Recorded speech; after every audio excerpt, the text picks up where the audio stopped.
Assalamualaikum warahmatullahi wabarakatuh. Halo semua, kembali lagi dengan saya, Sinar Kumalasari, pada mata kuliah Studi Komparatif Pendidikan Dasar di berbagai negara. Pada tugas 2 ini, saya akan membahas gender dalam pendidikan dasar. Merujuk pada artikel yang ditulis oleh Danang Prasetyo yang berjudul Perspektif Gender dalam Penentuan Pengurus Kelas di Sekolah Dasar. Latar belakang dan fokus penelitian pada artikel tersebut, penulis menyebutkan bahwa program pengaruh utamaan gender dalam pendidikan dasar masih perlu diterapkan secara optimal. Salah satu praktik yang dikaji adalah bagaimana siswa ditetapkan sebagai pengurus kelas, dalam hal ini ketua atau sekretaris di sekolah dasar, dan apakah gender laki-laki vs perempuan mempengaruhi penetapan ini.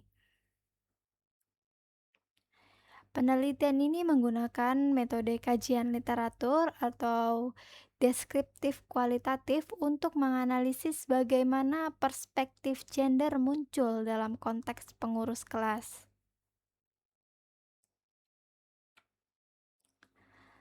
Temuan utama dalam artikel tersebut, penulis menyebutkan bahwa seringkali terdapat kecenderungan bahwa siswa laki-laki lebih banyak atau lebih mudah dipilih sebagai ketua kelas dibandingkan siswa perempuan, atau terdapat persepsi yang mempengaruhi pemilihan. Untuk mengatasi ini, guru dan orang tua memiliki peran penting. Guru harus memberikan kesempatan yang setara bagi siswa laki-laki maupun siswa perempuan untuk menjadi pengurus kelas. Orang tua juga harus membagi peran dalam lingkungan rumah agar anak laki-laki maupun perempuan tidak terbatas perannya. Penulis juga menekankan bahwa guru yang baik adalah yang dapat mengembangkan potensi dasar peserta didiknya tanpa membedakan jenis kelamin dalam kesempatan menjadi pengurus kelas.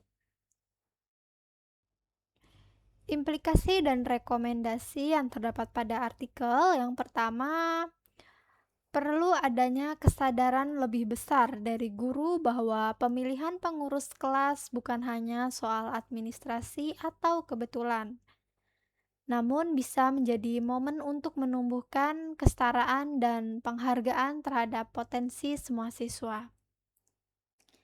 Yang kedua, program atau kebijakan internal sekolah bisa mengatur agar pemilihan pengurus kelas dilakukan secara adil, seperti bergantian antara laki-laki dan perempuan, atau menggunakan mekanisme yang transparan. Yang ketiga, orang tua juga dipanggil untuk menyadari bahwa peran di rumah bisa turut membentuk sikap anak terhadap kesetaraan gender. Contohnya, anak laki-laki dilibatkan dalam pekerjaan rumah agar pandangan stereotip gender dapat dikurangi. Keterkaitan dengan pengalaman saya mengajar di SDN 005 Rantopulung, yang pertama, pemilihan pengurus kelas.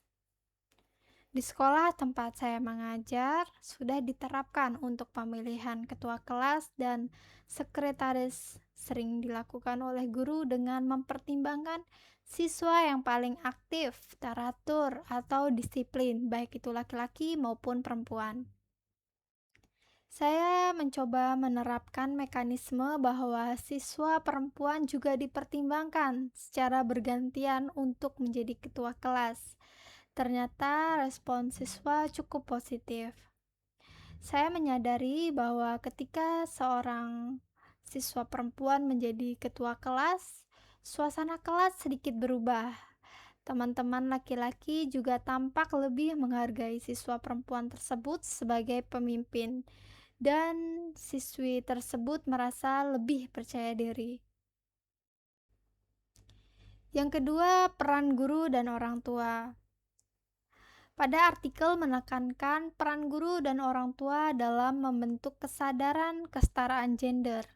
Dari pengalaman saya mulai Menyisipkan dialog singkat dengan orang tua saat rapat orang tua guru bahwa kami mengupayakan kesempatan yang setara bagi siswa laki-laki dan perempuan untuk berperan aktif, termasuk menjadi pengurus kelas, menjadi pemimpin kelompok, dan sebagainya.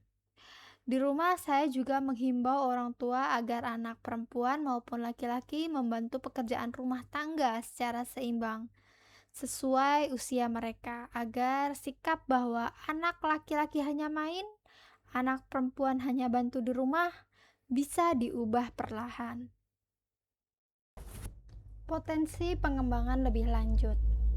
Saya menyadari bahwa sekolah di SDN 005 Rantau Pulung belum memiliki sistem formal untuk memastikan keadilan gender dalam pemilihan pengurus kelas atau kegiatan ekstrakurikuler. Berdasarkan artikel, saya bermaksud mengusulkan agar sekolah mengembangkan rotasi pengurus kelas, seperti semester 1 siswa laki-laki, semester 2 siswa perempuan, atau mekanisme lain yang transparan, dan melakukan monitoring sederhana apakah siswa perempuan mendapat kesempatan yang sama. Yang kedua, selain itu saya juga melihat bahwa dalam materi pembelajaran maupun dalam aktivitas kelompok terkadang masih ada stereotip gender secara tidak sadar, seperti anak laki-laki mengambil tugas menjadi pemimpin kelompok, anak perempuan mencatat hasil diskusi. Dengan meninjau artikel tersebut, saya akan lebih aktif menugaskan siswa perempuan sebagai pemimpin kelompok secara bergantian dengan siswa laki-laki sebagai penulis atau sekretaris agar siswa dan semua siswa mengalami peran yang berbeda. Terdapat tantangan nyata. Yang pertama, beberapa orang tua masih memiliki pandangan bahwa anak laki-laki harus menjadi ketua kelas karena nanti akan menjadi pemimpin, atau anak perempuan harus jadi sekretaris karena sifatnya lebih rapi. Pandangan ini sesuai dengan yang dinyatakan dalam artikel tersebut tentang konstruksi sosial peran gender sejak di rumah. Yang kedua, waktu dan beban guru menjadi kendala. Sering tugas pemilihan pengurus kelas dilakukan secara cepat dan guru kembali ke rutinitas. Kesadaran tentang gender tidak selalu menjadi prioritas.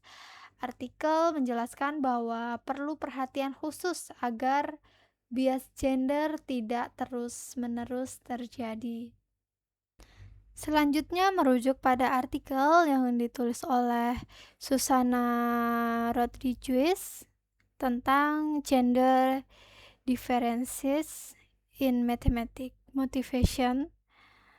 Pada artikel tersebut, penelitian ini bertujuan untuk meneliti perbedaan gender dalam motivasi belajar matematika dan dampaknya terhadap prestasi akademik siswa sekolah dasar.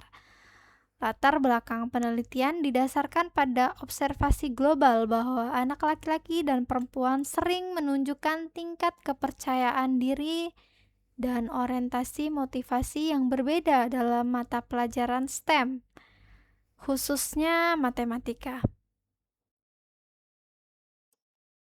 Hasil penelitian pada artikel tersebut menunjukkan bahwa meskipun tidak terdapat perbedaan yang signifikan dalam prestasi akademik matematika antara siswa laki-laki dan perempuan di tingkat dasar, terdapat perbedaan dalam aspek motivasi dan afektif yang mempengaruhi performa mereka.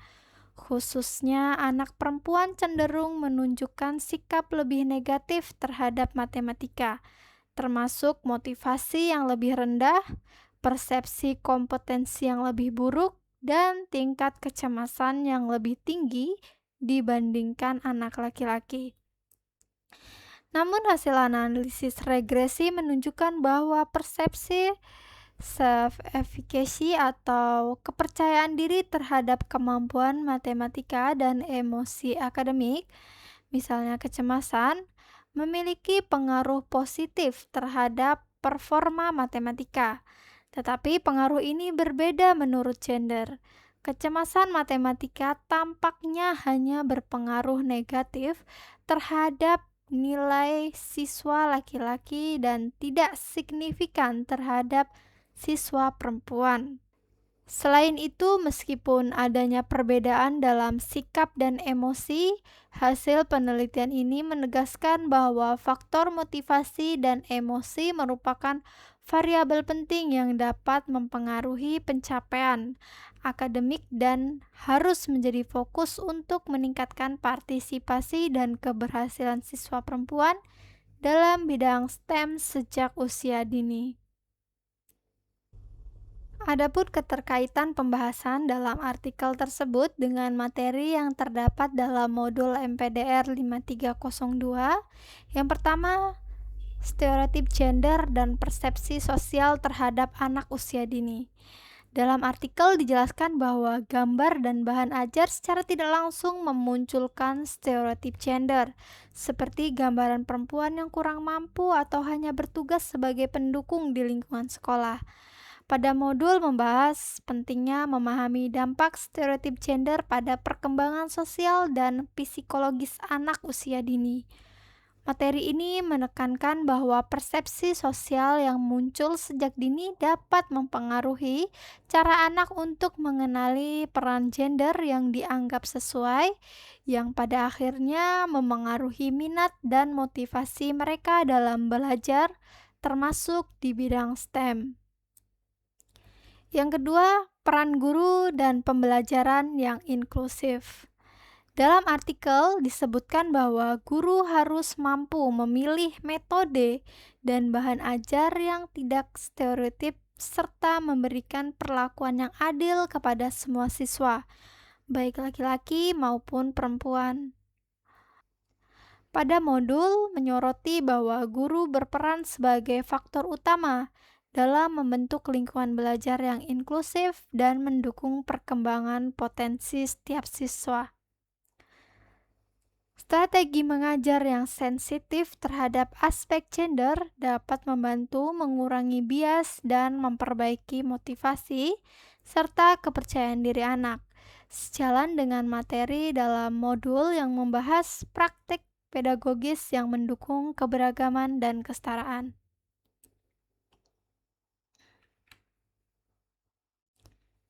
Yang ketiga, pengaruh lingkungan sekolah terhadap motivasi dan perilaku siswa. Pada artikel, faktor lingkungan sekolah termasuk dinamika interaksi kelas dan perlakuan guru memengaruhi persepsi dan motivasi terkait pelajaran STEM.